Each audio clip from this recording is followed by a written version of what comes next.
Pessoal, sejam todos muito bem-vindos.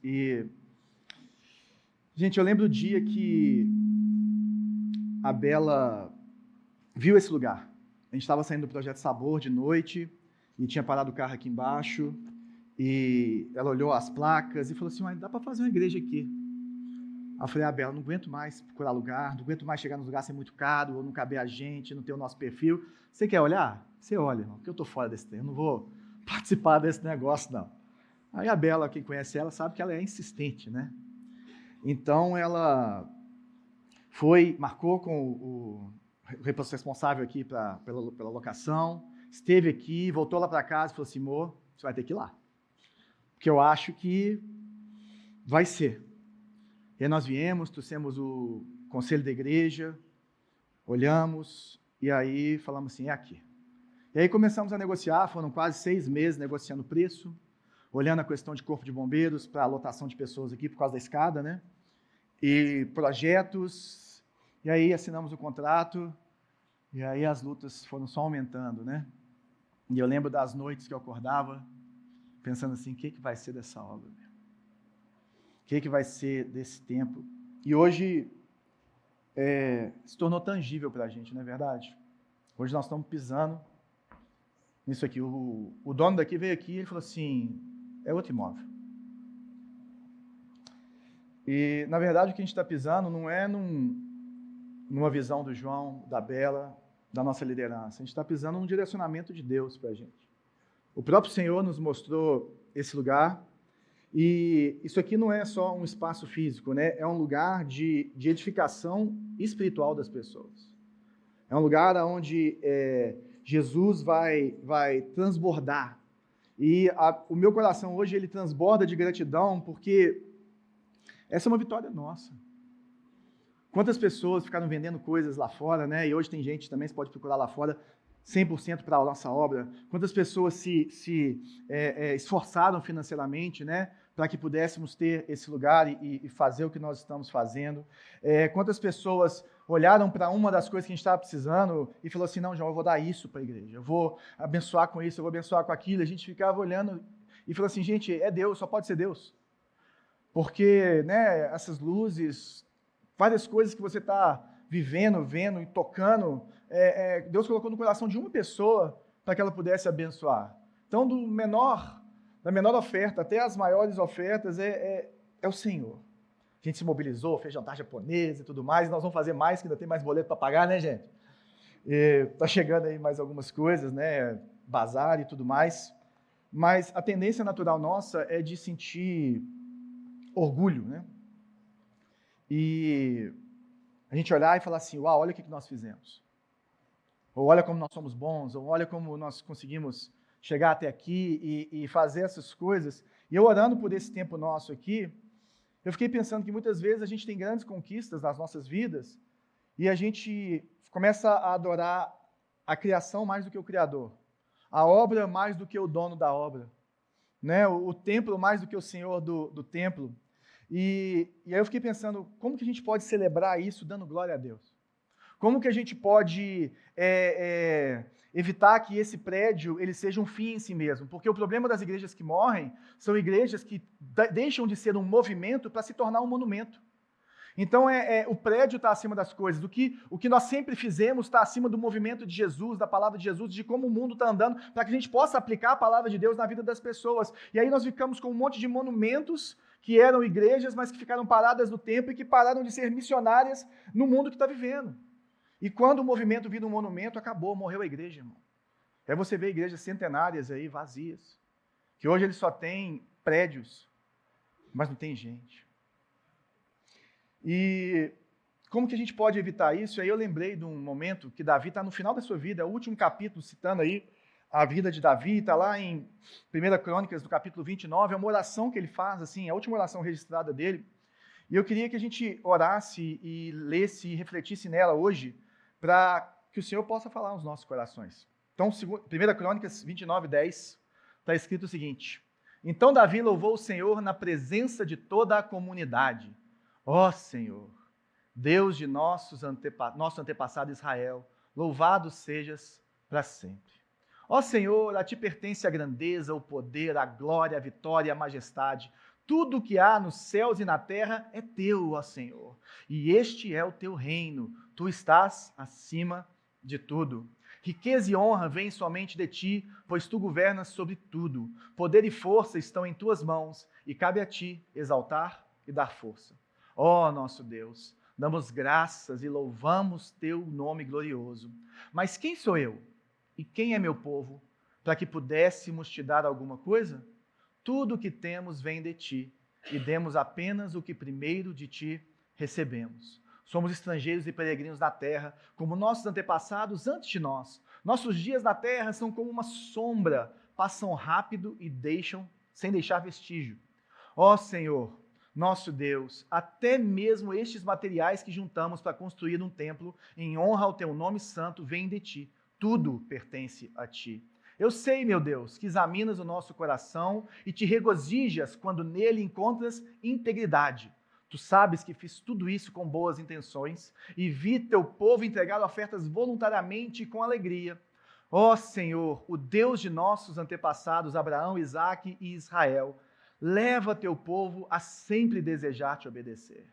Mantém o coração deles sempre leal a ti.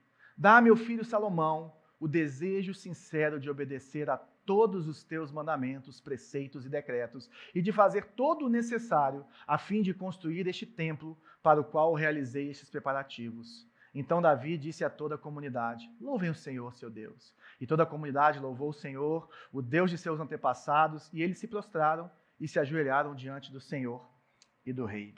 Essa é a palavra do Senhor. Obrigado, Jesus, pela sua palavra. Viva, eficaz. Que essa oração de gratidão, de louvor ao Rei dos Reis, possa falar aos nossos corações nessa manhã. Possa nos ensinar mais sobre gratidão, nos ensinar sobre o senhorio, nos ensinar sobre a humildade, a verdadeira humildade, sobre onde o nosso coração deve estar, em nome de Jesus. Então, gente, Davi está no final da sua vida. Qual que é a preocupação de Davi? A continuidade de uma liderança saudável. A continuidade de um povo que tinha um coração voltado para o Senhor, né? Uma liderança fiel e que construísse esse templo. E Deus já tinha falado para Davi: ó, Davi, você não pode construir o templo. Por quê? Porque Davi foi um homem de guerras. Davi foi um homem que tinha lutado para que o povo se estabelecesse ali. E a construção do templo era um novo templo, era um templo de paz. Então, o homem de paz deveria construir esse templo, que é Salomão, que vem da palavra paz, shalom. Então, a raiz do nome Salomão vem também do nome paz. Então, era o rei pacífico, e você vai olhar para o reinado de Salomão, é um reinado extremamente pacífico, e um reinado em que ele faz a boa vizinhança, e que ele vai caminhando, e que ele constrói o templo. Deus fala assim: é esse tipo de pessoa que eu quero. Não que Davi fosse desqualificado, mas que não era o propósito de Deus para ele a construção do templo. Ele tinha que preparar o caminho, né? Eu não sei se você sabe, mas essas histórias dos reis de Israel, elas começam ali no profeta Samuel, e elas passam por 1ª e 2ª Reis, mas também tem aí o replay em 1ª e 2ª Crônicas. E 1ª e 2ª Crônicas, ela é escrita não diretamente naquele momento.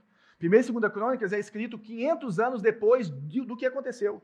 Quem escreveu as crônicas, né, que na verdade é uma só, escreveu isso no período pós-exílico, num período persa da história, e ele escreve justamente para esse povo que estava voltando do exílio, que estava voltando do cativeiro, para que eles se lembrassem de como seus antepassados viveram e a fidelidade de Deus, para que eles pudessem se reestabelecer como um povo de Deus. Então o cronista está aí 450 a.C., isso aqui é quase pouco perto de 1000 a.C., e ele está trazendo um alerta para o povo. Um alerta para que a fé seja reavivada, um alerta para que a esperança do povo seja reanimado. Então é aí que nós estamos, e Davi começa falando, né? E o texto começa falando que Davi louvou o Senhor na presença de toda a comunidade. E pensa o seguinte: Davi é um rei, está tudo dominado, não tem mais guerra, está tudo pacificado, extremamente rico, extremamente abastado. E o que ele podia fazer? Se orgulhar, se gabar, e chegar para o povo e estar falando assim: olha como eu sou um bom rei, olha como eu sei guerrear, olha como eu sou forte, olha como eu sou bom. E aí ele junta o povo, né? E ele fala assim, ele traz o povo para louvar ao Senhor. E a palavra Senhor aqui, ela é interessante porque é Javé, Yavé, é o nome de Deus. E essa palavra Yahvé significa aquele que existe, significa um Deus que se revela, um Deus real, um Deus verdadeiro. E a primeira coisa que nós precisamos lembrar, ou nos relembrarmos todos os dias, é que Deus não é uma força. Deus não é uma energia. Deus não é uma força que vai emanando e que as coisas vão acontecendo. Não, Deus é uma pessoa. Deus é um Deus pessoal, Deus tem nome, Deus tem caráter. Então Davi não está falando assim, obrigado, mãe natureza. Obrigado porque os ventos sopraram em nosso favor. Não, obrigado, Yahvé. Um Deus pessoal, um Deus verdadeiro, um Deus que se revela. Esse Deus deve ser louvado para sempre, porque esse é o único e verdadeiro Deus eterno. É um Deus que não tem começo e nem fim. É um Deus criador da história e senhor da história. Então a primeira coisa que nós vemos é Davi chamando o povo para louvar um Deus verdadeiro, um Deus pessoal. Ele falou assim, louvado seja para sempre. Vem, povo, vamos louvar esse Deus. Então a gente precisa lembrar que o fim de todas as coisas das nossas vidas é louvor a Deus. Na forma teológica de falar, é que toda teologia tem que transbordar ou tem que virar devoção, e a devoção precisa virar doxologia, e doxologia significa dar glória a Deus. Então a gente precisa olhar para a nossa vida, e eu queria que você fizesse esse exercício hoje, olhasse para a sua vida, e pensasse, e olhasse para a sua história. Você consegue ver a mão de Deus cuidando de você? Você consegue ver a mão de Deus te livrando? Você consegue ver a mão de um Deus vivo, de um Deus verdadeiro, cuidando e te tratando como uma pessoa que Ele ama? E além de enxergar e reconhecer esse Deus, nós precisamos fazer isso como Davi fez, na presença de toda a comunidade. Ou seja, você reconhece que existe um único Deus que se revela, que é uma pessoa, publicamente. Porque a fé, ela não é privada, a fé é pública. A fé, ela precisa ser colocada para fora. E ele começa a oração falando, ó Senhor, a Ti pertence a grandeza, o poder, a glória, a vitória, a majestade, tudo o que há nos céus e na terra é Teu, ó Senhor. Este é Teu reino e Tu estás acima de tudo. Tudo pertence a Deus. Hoje a gente falar isso, principalmente no Brasil, é muito tranquilo. Mas se você se colocar naquele tempo, naquela época, um rei falar isso era algo completamente fora da caixa, fora do padrão. Por quê? Porque um rei naquela época, ele era considerado Deus. Então o faraó é Deus, o rei da Babilônia é Deus, eles são sempre o Deus acima de todos os deuses. Até anos depois, 1000 anos depois, você está ali em Roma, e quando nós estamos falando ali da igreja crescendo, César, você poderia adorar qualquer Deus, contando que César fosse adorado acima de tudo. Então esse era um padrão. Então um rei nunca falaria que existia um Deus acima dele. Se você estudar as pragas do Egito, por que o filho de Faraó ficou em último lugar? Porque Deus está falando para Faraó, eu sou muito maior do que você e eu mato quem eu quiser na sua casa, a hora que eu quiser, você não é Deus nenhum. É por isso que é por último. Por isso que nem o filho de Faraó, aquele Deus Faraó, conseguiria guardar. Porque ele não é Deus coisa nenhuma. Só existe um único Deus. E Davi deixa isso muito claro. O reinado de Davi, a transição Saul-Davi, nos traz uma clareza de um Deus que quer ser um mordomo e não o centro de tudo. Davi, por mais que ele tenha enfiado os pés pelas mãos várias vezes, como nós fazemos, Davi ele era um rei marcado por um rei que queria que o verdadeiro rei de Israel aparecesse acima dele. O verdadeiro Deus de Israel, ele era só um servo. Então Davi enfrentou várias guerras, como nós enfrentamos. Davi teve dificuldades morais, como muitos de nós passamos. Davi teve dificuldades familiares seríssimas, como todos nós passamos. Mas no final dessas coisas, o que ele fazia? Ele buscava o Senhor. Quando ele via que ele tinha pisado na bola, ele se colocava diante do Senhor. Então esse homem imperfeito, imoral, é registrado na palavra de Deus como um homem segundo o coração de Deus. Porque o verdadeiro coração do Senhor, o verdadeiro coração do cristão hoje, não é um coração que nunca erra, mas é um que está sempre se lavando, que está sempre buscando se santificar no Senhor. E eu não sei como é que você chegou aqui, mas eu queria orar e eu peço ao Espírito Santo de Deus que revele o cuidado dele na sua vida. Revele como está o seu coração. Gente, eu lembro quando Deus chamou eu e a Bela para começarmos a Igreja Luzeiro. Mais ou menos agosto, setembro de 2020. E o medo de não dar certo? E o medo de ser uma voz do além? E o medo de ser alguma coisa que não tem nada a ver com Deus falando com a gente? E eu lembro do primeiro culto, como eu ficava nervoso com aquilo e falava assim, gente, o que vai ser? Eu lembro das noites que eu chegava em casa cansado, e falo isso sempre aqui, e deitava no travesseiro e falando assim, Deus, eu não sou o suficiente para ser pastor de uma igreja. O que eu vou fazer? Aí Deus falava comigo, igual ele falou com Elias, né? Come e dorme e descansa, que você está cansado, meu filho. E pode deixar que eu vou fazer. Você também, realmente, você não consegue não, mas eu consigo. Eu consigo. Eu lembro dos primeiros 2 anos da igreja, gente. Nós estamos indo para o 5º ano. Eu lembro dos primeiros 2 anos da igreja, em que as pessoas que chegaram e começaram com a gente, muitas delas saíram, e muitos saíram de forma não tão desejável, não tão legal. Eu lembro também dos jejuns de tristeza que eu fiz. Eu lembro da dor.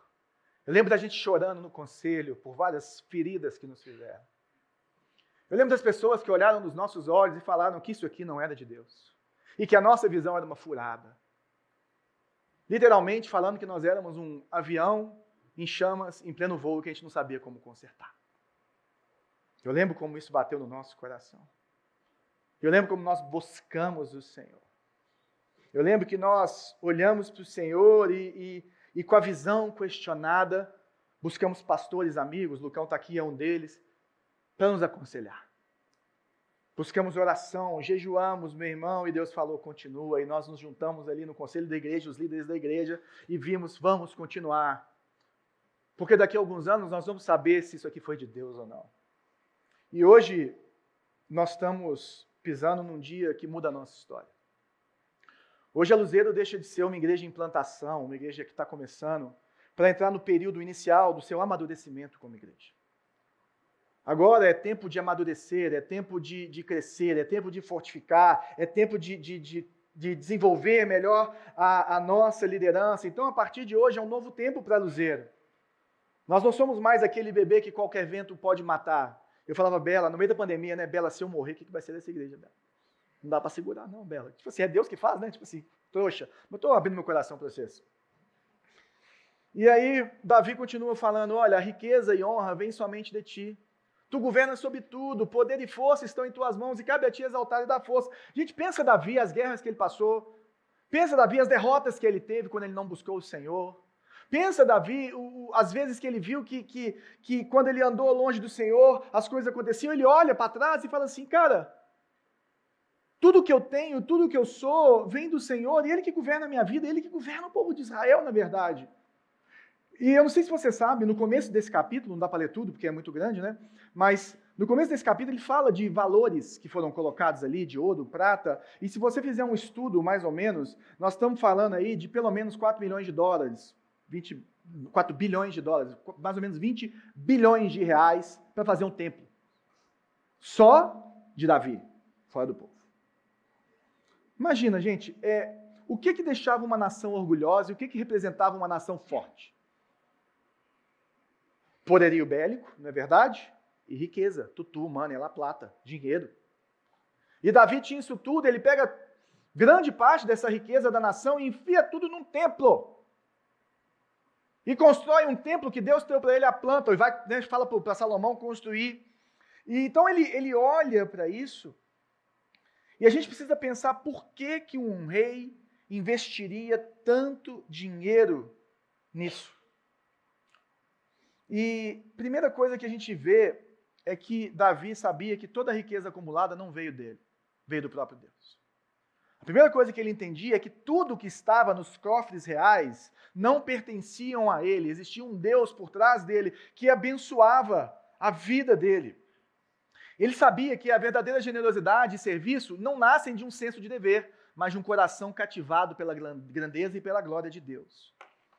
A generosidade dele não é porque ele queria fazer um templo para o nome dele ficar grande.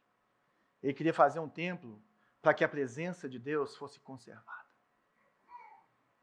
E o que gerou essa motivação em Davi, e o que gerou, eu creio, a motivação dos nossos membros da minha casa, para que nós pudéssemos fazer esse lugar, que não tem nada a ver com esse templo, mas é uma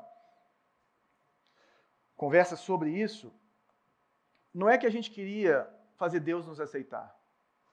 É porque nós estamos tão maravilhados com o Deus que nós servimos, que para onde que Ele está nos chamando, que nós nos sacrificamos por isso. Então, se você é aqui da Luzeira, se você contribuiu para isso de alguma forma, muito obrigado. Muito obrigado por cada centavo, meu irmão.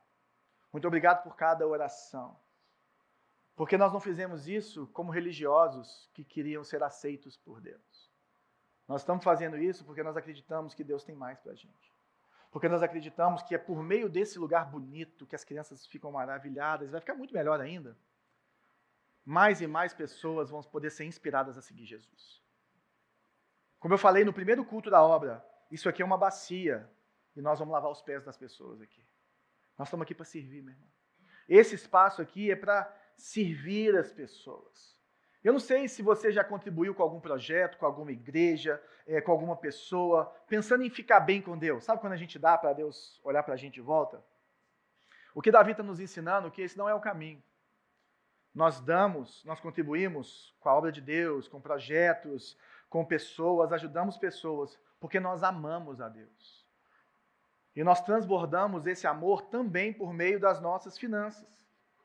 E é isso que Davi fala no próximo versículo. Ele fala, ó nosso Deus, damos graças e louvamos o teu nome glorioso. O que é o nome de Deus, gente? Como eu falei de Javé, o nome, quando falava o nome significa a pessoa, o caráter, a inteireza, como essa pessoa é conhecida. Então ele fala assim, olha, o nome de Deus, nós louvamos o teu nome. Quando nós falamos que teu nome é mais alto, teu nome é maior, teu nome é sobre todos os nomes.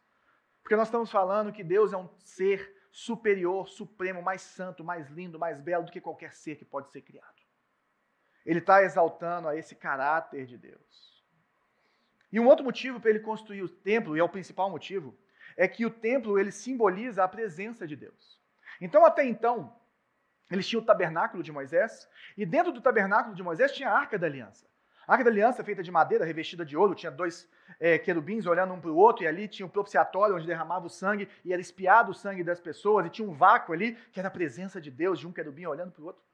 E ali nessa Arca da Aliança, ela representava a presença do Deus vivo, tanto é que ela tinha que ficar num lugar separado, que se chamava Santo dos Santos, e dentro desse Santo dos Santos, só no dia de Yom Kippur, o sumo sacerdote poderia entrar ali, e ele entrava com uma corda amarrada nele, porque se ele tivesse algum pecado, ele morria lá dentro e tinha que puxar o corpo para fora.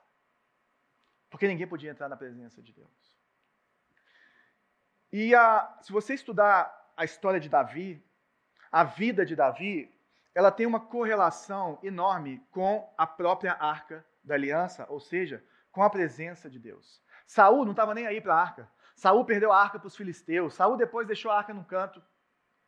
E Davi, você vai vendo que ao longo do reinado dele, da vida dele, era aquela luta para que a Arca da Aliança fosse bem cuidada, fez um transporte não tão legal com a arca, o pessoal morreu com essa história. E ele ficava assim, querendo preservar a arca, por quê? Porque a arca simboliza a presença de Deus. A arca simboliza ou demonstra que Deus está no meio daquela nação, Deus está reinando naquela nação, e Davi queria um lugar para isso. A arca simboliza a santidade de Deus, a glória de Deus, o poder de Deus. É uma coisa que Deus fez para que nós pudéssemos olhar e obedecer a Deus, ser reverentes a Deus. Tanto é que quando a arca entra em Jerusalém, Davi começa a pular e gritar como um maluco, de tão feliz que ele estava que a presença de Deus tinha chegado. O que eu queria te falar com isso é que se o Senhor é soberano sobre tudo, se o Senhor é dono de tudo, qual que é o nosso papel? É zelar pela presença de Deus. É zelar pela presença de Deus na minha vida. É zelar pela presença de Deus na sua vida. É zelar pela presença de Deus na nossa igreja. Isso tudo começa com a forma de expressarmos gratidão que, como Davi fez, ele começa louvando a Deus. Porque o fim de todas as coisas é a adoração a Deus. E aí, a partir daí, nós começamos a ver a verdadeira humildade de quem tem a verdadeira gratidão a Deus. Ele fala, quem sou eu e quem é o povo para que pudéssemos te dar alguma coisa?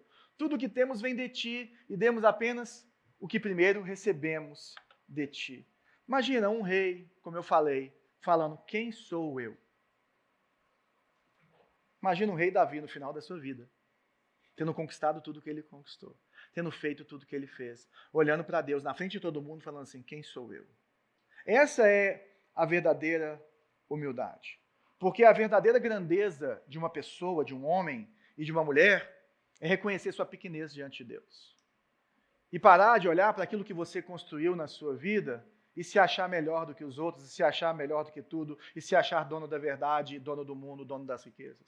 A verdadeira grandeza é olharmos para o Senhor e falarmos: o Senhor é soberano.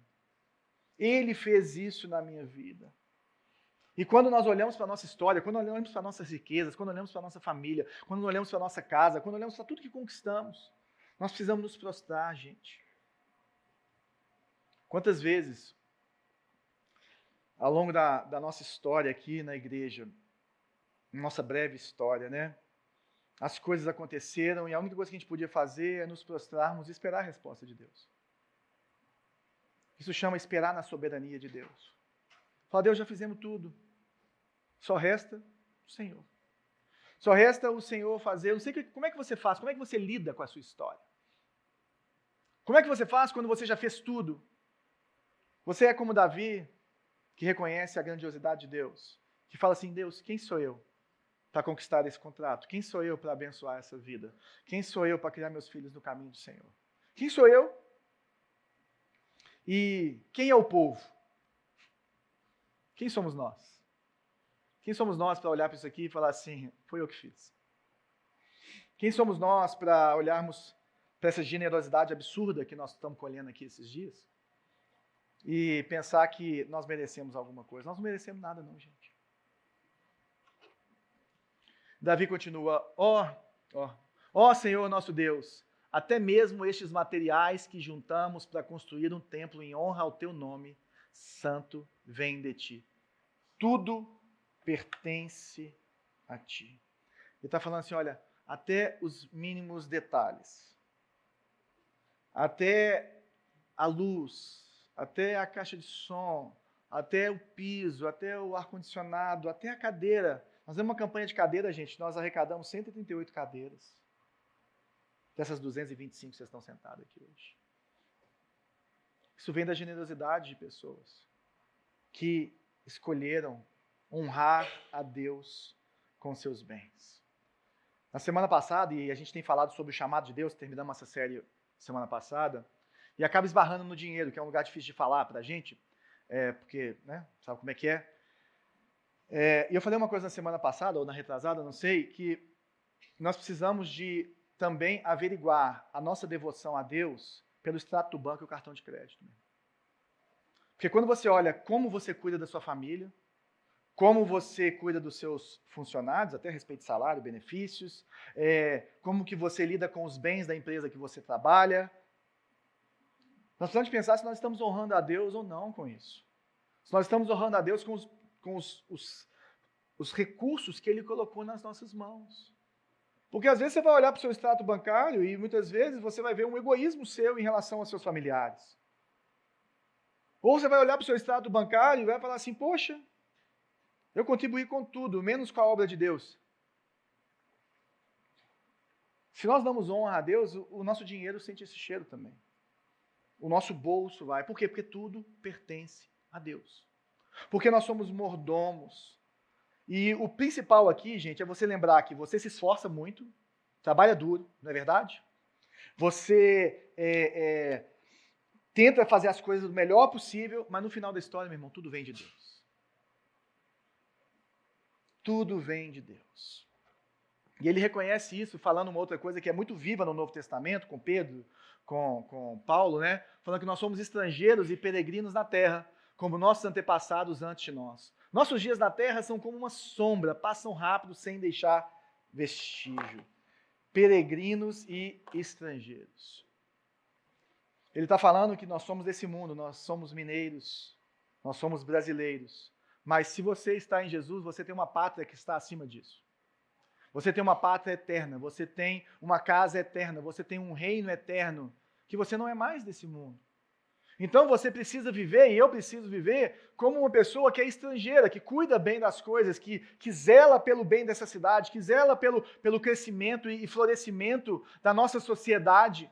Sim, essa é a vida cristã. Mas, ao mesmo tempo, você pensa, eu não sou desse mundo, tem alguma coisa estranha aqui.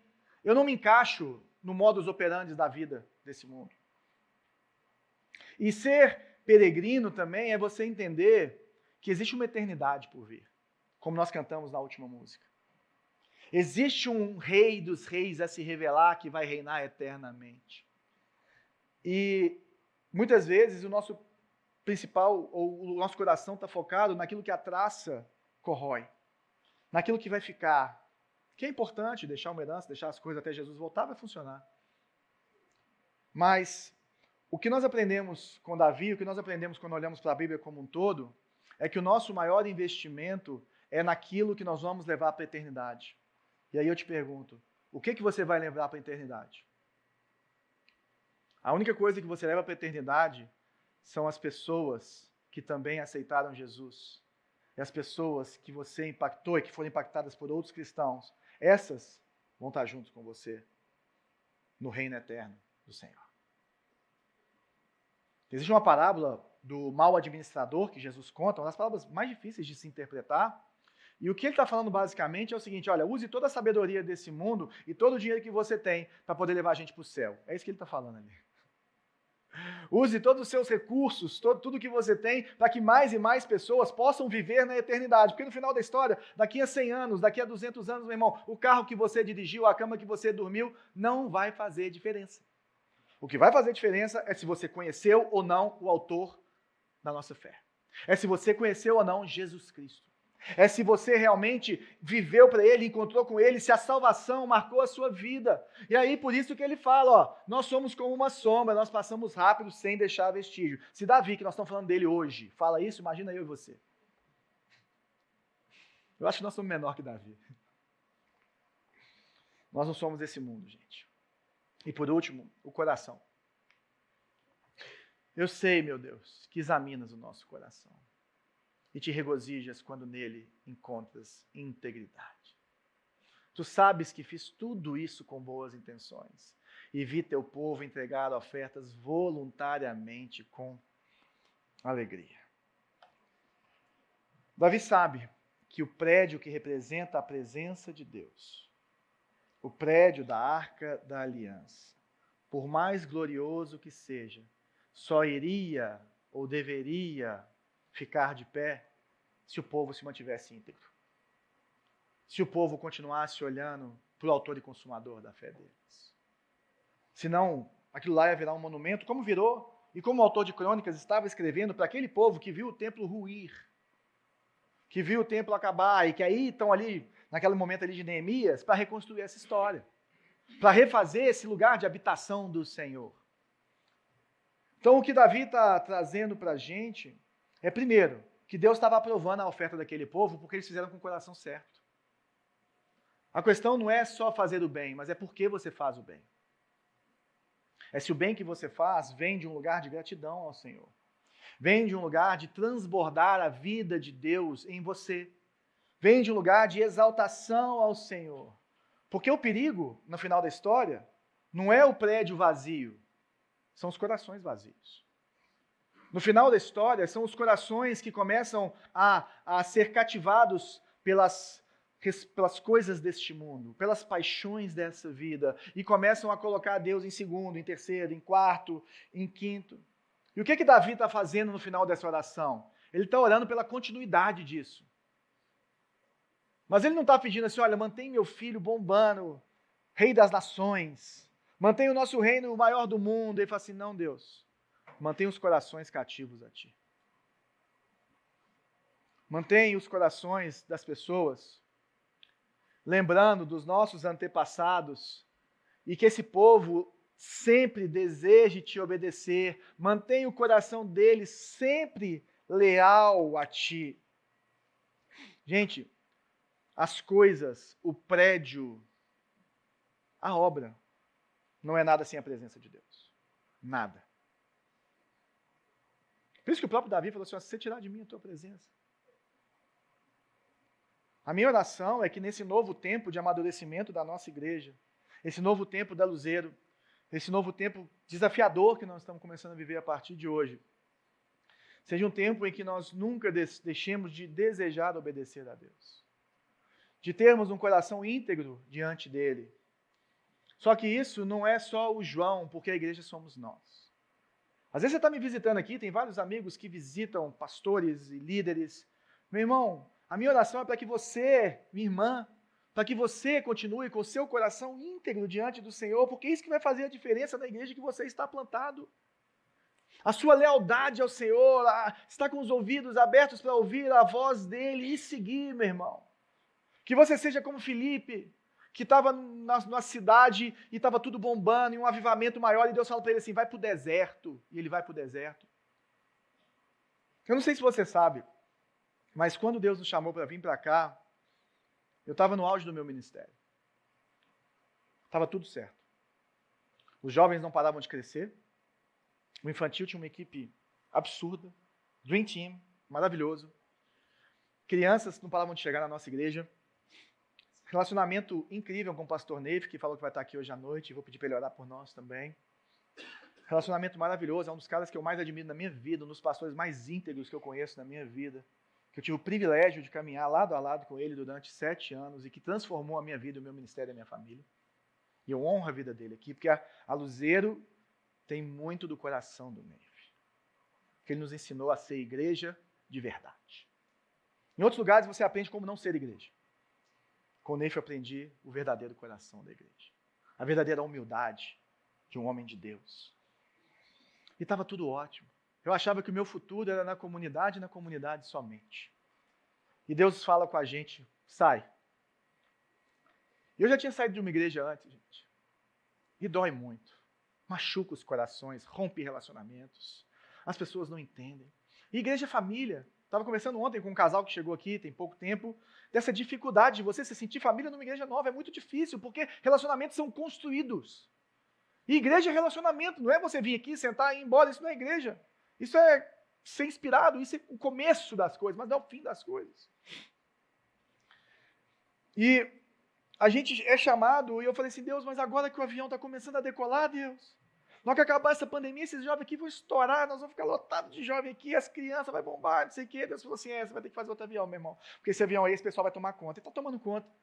Se você for lá na comunidade que está na Zona Sul hoje, você vai ver que beleza que é o Ministério de Crianças lá. Que beleza que está sendo o trabalho com os adolescentes lá. A Lelê está aqui, uma das líderes lá, que foi minha líder lá. Estão fazendo um trabalho incrível. Outro dia eu fui buscar meu filho na escola, que é do lado, e eu vi sair num acampamento. Eu fiquei tão feliz, porque quando eu cheguei lá, estava tudo destruído. Mas nós deixamos algo duradouro naquele lugar. Algo que ficou. Porque lá tem corações leais ao Senhor que continuam ouvindo a voz dele. O barco balançou um pouquinho, é verdade. Mas o Senhor estava reconstruindo algo mesmo. Eu queria pedir ou te incentivar a pensar como está o seu zelo pela presença de Deus na sua vida nesses dias. O que é a presença de Deus para você? A presença de Deus é um lugar que você vai domingo e ouve músicas bacanas e um pastor que prega a Bíblia? Sabe, porque isso tudo que a gente faz aqui só tem valor se Deus encontrar aqui corações íntegros. Pessoas prostradas a Ele. Pessoas rendidas. Pessoas dispostas a abrir mão daquilo que estava bombando para começar algo novo. Para ouvir a voz dele e seguir.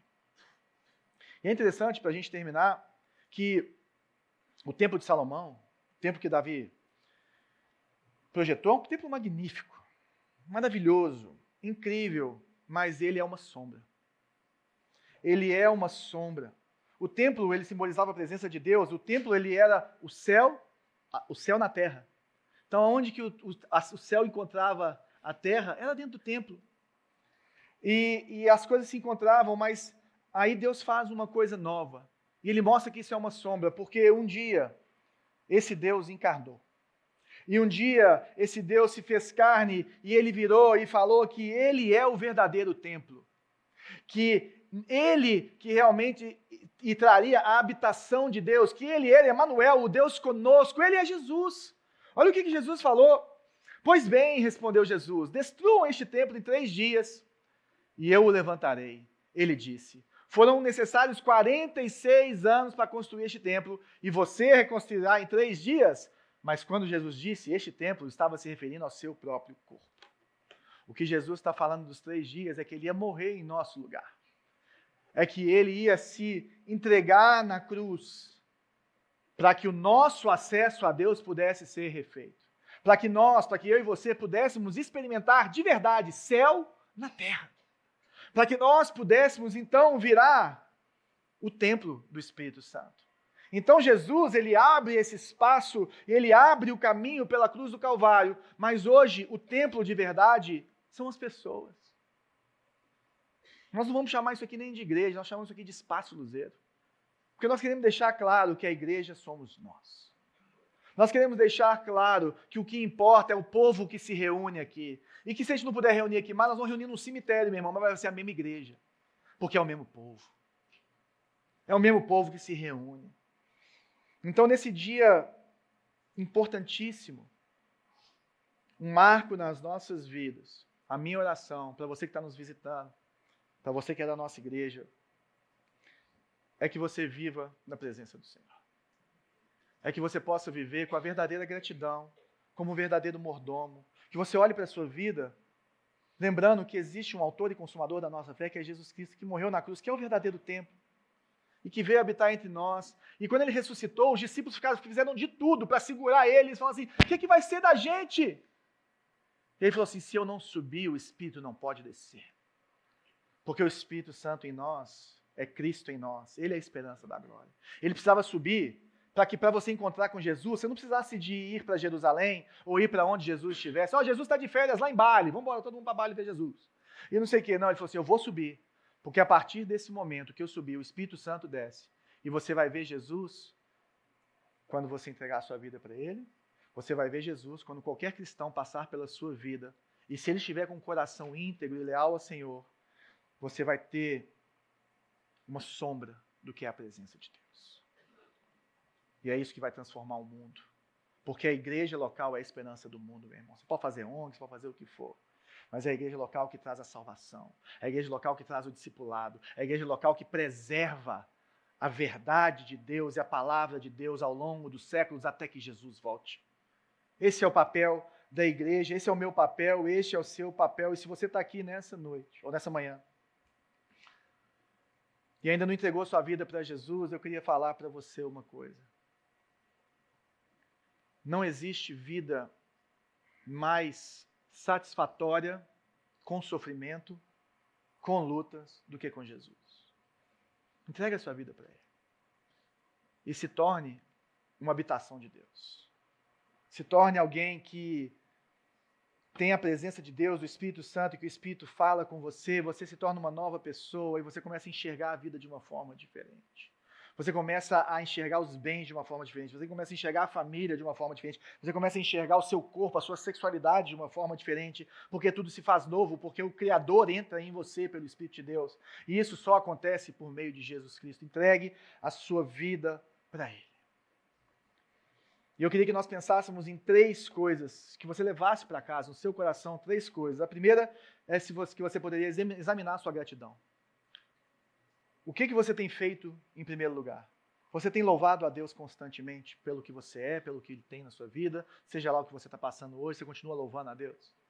Porque Ele continua sendo bom, Ele continua sendo Deus? Ou você só louva a Deus quando as coisas estão bem? Quando você conquista, quando você fecha um contrato, quando dá tudo certo, quando fecha o mês no verde em vez de fechar o mês no vermelho? Examine a sua gratidão, que você vai ver como está o seu coração. Outra coisa, pratique a humildade. Se coloque diante de Deus e faça como Davi fala, quem sou eu, Deus? Deus, eu não sou nada. Seja tudo em mim. Seja soberano sobre a minha vida. Seja soberano sobre a minha casa. Seja soberano sobre a minha empresa. Seja soberano sobre o meu trabalho. Seja soberano sobre tudo, Deus. O que sou eu e o que é esse povo? Meu irmão, seja generoso. Seja generoso com o seu tempo. Seja generoso com as suas finanças. Seja generoso com as suas orações. Não olha só sobre você, olha sobre os outros. E se você tem dificuldade com isso, faz uma lista de oração para lembrar as pessoas que você precisa abençoar, clamar por elas. Coloque o seu vizinho nessa lista. Coloque o seu colega de trabalho. Coloque alguém. Peça para Deus te mostrar uma pessoa para você interceder por ela. Seja generoso. Seja generoso. E por último, entregue o seu coração. No final da história, gente, o que nós não podemos perder é a devoção a Deus. No final da história, o que nós não podemos deixar de ter e de fazer é colocar o nosso joelhinho no chão e pedir para o Senhor encher a nossa vida. E mantermos as nossas disciplinas espirituais funcionando. Leitura da Bíblia, oração, participação de um culto público, participação em reuniões menores, né? Célula, igreja, casa, pequeno grupo, para que você seja edificado, para que a sua vida seja transformada. Que a minha oração é que esse lugar seja cheio do verdadeiro templo. Seja cheio de pessoas, homens e mulheres de todas as idades, que são fiéis ao Senhor. Que são pessoas que se levantaram, não para receber, mas para dar. Porque quanto mais gente tiver aqui cheia do Senhor para dar, para transbordar, mais vai chegar a gente para receber. Mais vai chegar a gente para poder beber da água da vida que está em nós. Beber do autor e consumador da nossa fé, que é Jesus. Então eu queria te chamar e te convidar a adorar o Senhor comigo. Eu quero terminar esse momento nosso com esse último versículo, quando Davi chama toda a comunidade para louvar o Senhor, o seu Deus. E esse povo se prostra e se ajoelha. Eu queria que, se você for se prostrar ou se ajoelhar, que isso aconteça em primeiro lugar no seu coração. Que seja uma entrega do seu coração ao Senhor. Lembra disso, gente. O prédio é uma ferramenta. O espaço é uma bacia. Mas o alvo é a presença de Deus. E nós somos o altar. O nosso coração é o altar do Senhor. E que o Senhor possa fazer uma igreja na Luzeiro. Uma igreja que é principalmente bonita por dentro. Que nós sejamos conhecidos como pessoas que amam ao Senhor. Que encontraram a verdadeira vida como uma igreja viva. Nós vamos passar a ceia. O pessoal já está aí posicionado para poder passar a ceia. Hoje é a primeira vez que nós vamos passar a ceia num auditório maior, então qualquer dificuldade, desculpa a gente. Você vai passar as bandejas para um lado, passa por de trás e para o outro. E aí depois que a gente passar todo mundo tiver servido, nós vamos ceiar. E a ceia para todos aqueles que já entregaram a sua vida para Jesus. Vamos louvar o Senhor e colocar nossos corações diante dele.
melhor que a vida é o teu amor maravilhoso,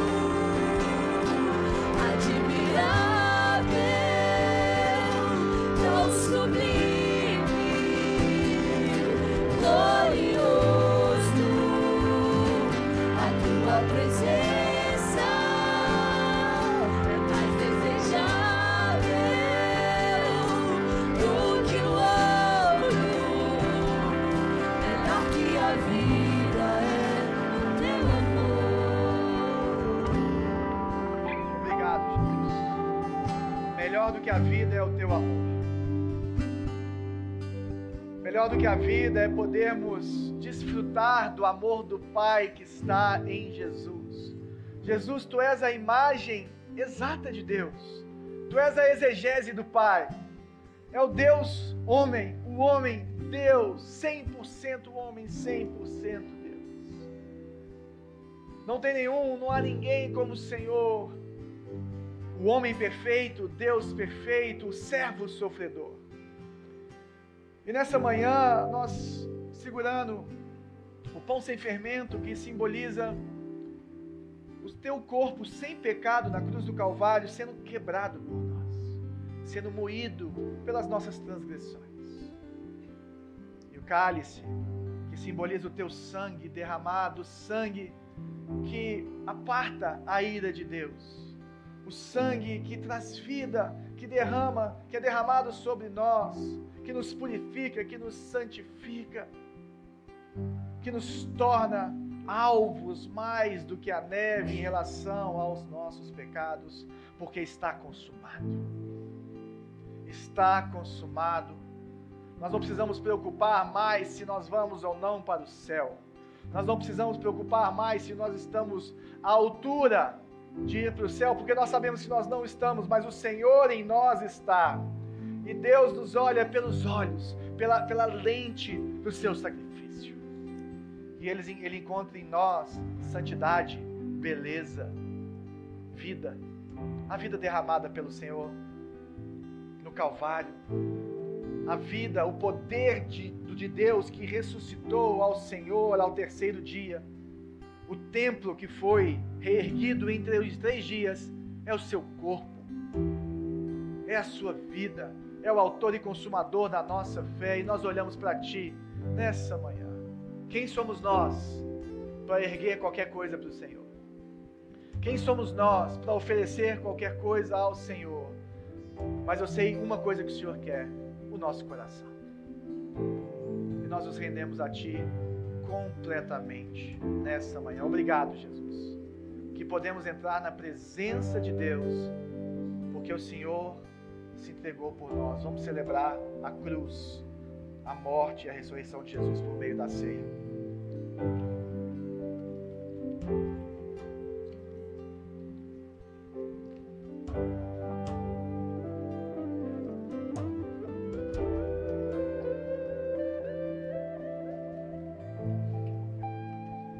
Obrigado, Jesus. Como nós esperamos o dia. Imagina se hoje o que nós já experimentamos do Senhor é incalculável, imensurável. A paz que excede a todo entendimento está em nós. Imagina no dia que nós o vermos face a face. Imagina no dia em que o Senhor aparecer nos ares e todo o joelho se dobrar e toda língua confessar que Tu és o Senhor. O dia em que nós o receberemos como Rei dos Reis e Senhor dos Senhores. O dia que o Senhor voltar e vai governar toda a terra. E a nova Jerusalém desce e refaz todas as coisas. E já não haverá mais dor. Já não haverá mais morte. E nós viveremos eternamente contigo. Nesse novo tempo, nessa nova Jerusalém. Ah, como esperamos esse dia. Vamos cantar isso mais uma vez.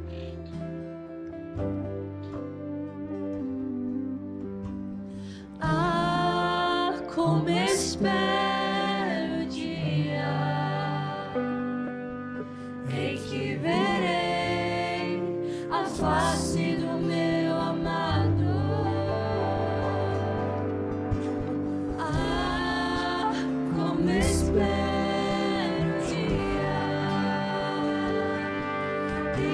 alegria enfim será completa. Ah, como espero o dia em que verei a face do meu amado. Ah, como espero o dia em que a alegria enfim será completa. Esperamos. Ah, como espero o dia em que verei a face do meu amado. Ah, como espero o dia em que a alegria enfim será completa.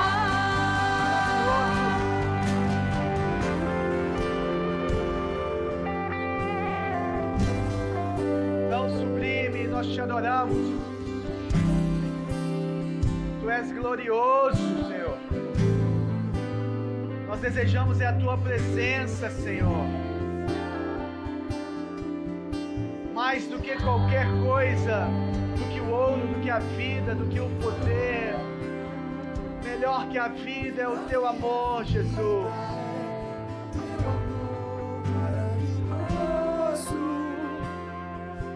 Admirável, Tão sublime, glorioso, a tua presença é mais desejável do que o ouro, melhor que a vida é o teu amor. maravilhoso, admirável, tão sublime,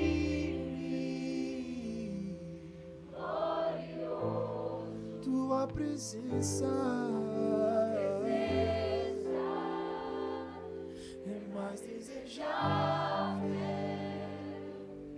do que o ouro, melhor que a vida é o teu amor. O Senhor abençoe a sua vida. Que a sua vida seja marcada por um desejo incansável pela presença do Senhor. Que você possa exercer a sua gratidão a Deus todos os dias. Possa examinar o seu coração e manter o seu coração queimando pela presença dEle. Que a verdadeira humildade inunde a sua vida, porque o orgulho nos afasta de Deus. E a humildade nos faz chegar mais perto dEle. Eu abençoo a sua vida, abençoo a sua casa, abençoo a sua semana, e que a sua casa, que o seu coração, que a sua vida seja inundada pela presença de um Deus vivo, de um Deus verdadeiro e de um Deus pessoal. Uma semana abençoada em nome de Jesus. Deus abençoe a sua vida.